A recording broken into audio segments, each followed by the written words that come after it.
বন্ধুরা, আজকে আবারও নতুন একটা ভিডিও নিয়ে চলে এসেছি। তো তোমাদের কাছে দেখো এইরকম কি একটুখানি পাড়ের অংশ রয়ে গেছে। তো এই পাড়ের অংশটা দিয়ে কত কাজের জিনিস বানাতে পারবে সেটাই আজকে আমি তোমাদের এই ভিডিওতে দেখিয়ে দেব। দেখো, অল্প একটুখানি এই পাড়টা আছে। তো এই পাড়টার চারিদিকের মাপটা কিন্তু 5 ইঞ্চি মতো আছে। তো এই রকম মাপ বা এর থেকে যদি একটু ছোট মাপ থাকে সেটা দিয়েও হয়ে যাবে। তো কিভাবে কি করতে হবে পুরোটাই তোমাদেরকে দেখিয়ে দেব। এখানে দেখো, আমি কিন্তু এই পার্টটা মিডিল দিয়ে কেটে নিয়েছি। তো কাটিংয়ের ভিডিওটা হয়তো আমার ডিলিট হয়ে গেছে, তাই আমি তোমাদেরকে কাটার ভিডিওটা দেখাতে পারলাম না। কিন্তু দেখো, পার্টটাকে আমি সুন্দর করে কেটে দুটো টুকরো করে নিয়েছি। এবার এই পার্ট দুটো এইভাবে করে সমান করে রাখবে। রেখে কি করতে হবে দেখো, এই যে কোনো একটা সাইডে দুই কোণা একটু রাউন্ড শেপ দিয়ে কাটিং করবে। কিভাবে কাটিংটা করছি দেখলেই বুঝতে পারবে। দেখো, একদমই এই মাথা দুটো এই এক্সট্রা কেটে দিয়ে রাউন্ড শেপ তৈরি হয়ে যাবে। নিচের দিকটা যেরকম আছে ওই রকমই থাকবে। এইভাবে করে দুটো কাটিং রেডি করে নেবে। এবার কি করতে হবে দেখো, তো এখানে কিন্তু আমার আরও দুটো যে কোনো পাতলা তোমরা কাপড় নিতে পারো। তো এখানে আমি এই কাপড়টাই নিয়েছি দু টুকরো কেটে নেব বলে। একটা এই যে এই পাড়ের অংশ বসাবে, বসিয়ে এর মাপেই কেটে নেবে। এই দুটো টুকরো রেডি করে নেবে, তাহলে কিন্তু হয়ে যাবে। আর একটা জিনিস তোমরা এখানে নেবে, তো এটা হচ্ছে দেখো, এই যে এই শপিং ব্যাগ, পুরনো যে কোনো শপিং ব্যাগ যেগুলো দোকান থেকে একদম বিনামূল্যেই পাওয়া যায়, যে কোনো জিনিসের সাথে দিয়ে দেয়, এই শপিং ব্যাগগুলো ব্যবহার করবে, তাহলে ভালো হবে। তো এটা কিন্তু এটার মাপেরই কেটে নেবে। এইভাবে দু টুকরো করে নেবে। শপিং ব্যাগগুলো যদি ভিতরে দেওয়া যায় তাহলে কি হয় বলো তো, জিনিসটা একটু শক্ত হয়। এবার দেখো, এখানে আমি এই তিনটে টুকরো নিয়েছি। একটার সাথে তিনটে টুকরো জুড়তে হবে।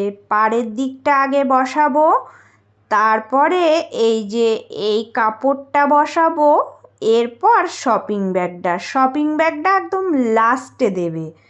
তো এইভাবে তিনটে সমান করে রেখে এবার পিন দিয়ে পিন আপ করে নেবে। তো দেখো, এই যে এইভাবে পিন আপ করার পরে কি করতে হবে না, তিনটে একসঙ্গে রেখেই সেলাই দিতে হবে। সেলাইটা দেওয়ার সময় দেখো, ধারের যে কোনো একটা কোলে তোমরা কিন্তু এই যে 1 ইঞ্চি মতো গ্যাপিং রাখবে, রেখে পুরোটাই সেলাই দেবে, কারণ ওই গ্যাপিংটা দিয়ে আমাকে সোজা করতে হবে। এবার এই রাউন্ড শেপের এই মাথাটা দেখো কি করব না, এটা আমি ছোট ছোট কাটিং দিয়ে নেব।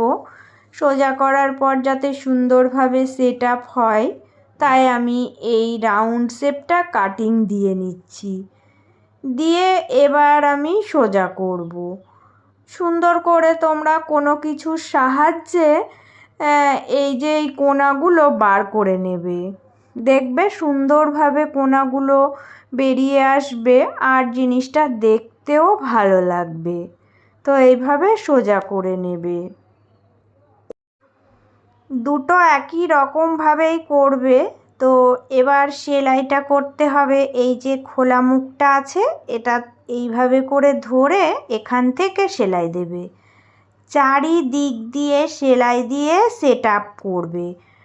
সুন্দরভাবে একটা সেলাই দিয়ে নেবে, তাহলে কিন্তু এর ফিনিশিংটা খুব ভালো আসবে, আর জিনিসটা শক্ত হয়ে বসে যাবে।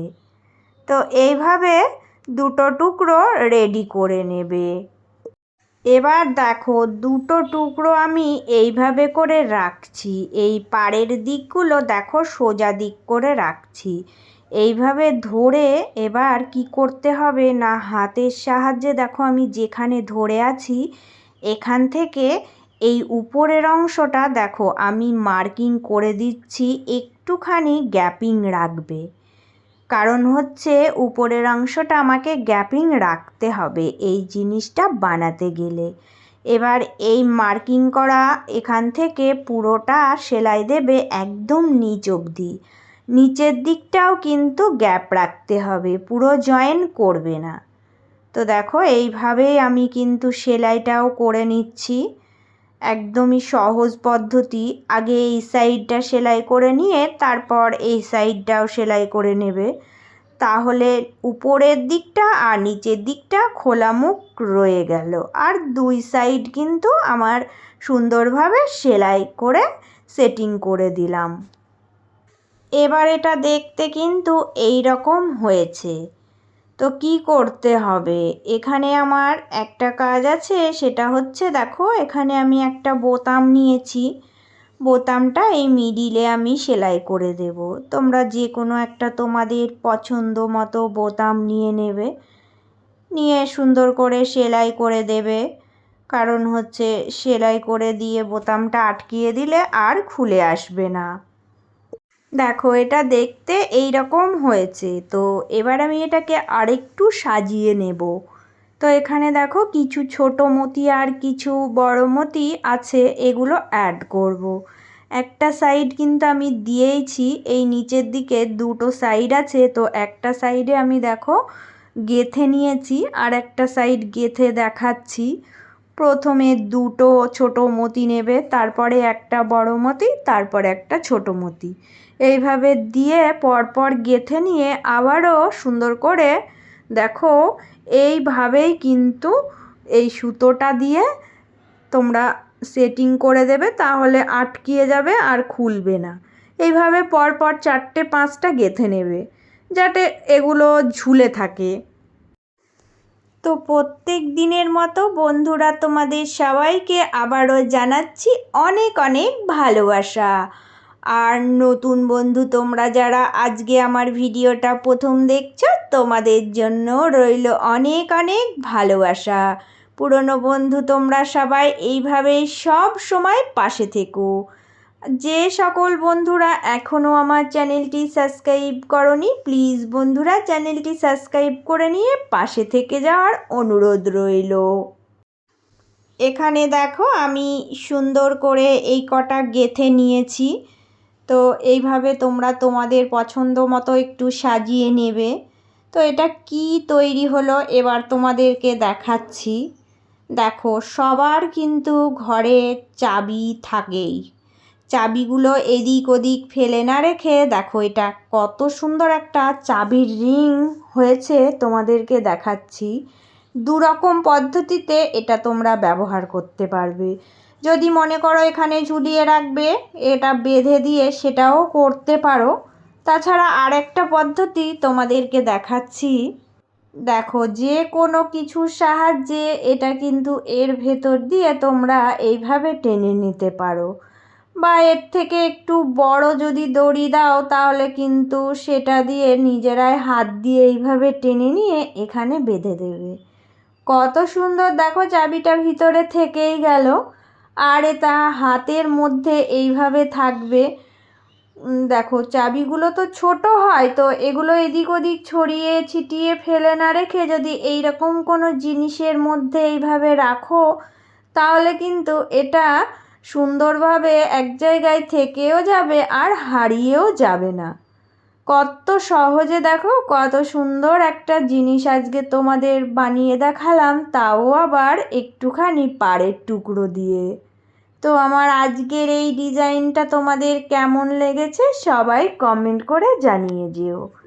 তো আজকের মতো এটুকুই, আবারও চলে আসব নতুন একটা ভিডিওর সাথে। সবাই ভালো থেকো, সুস্থ থেকো।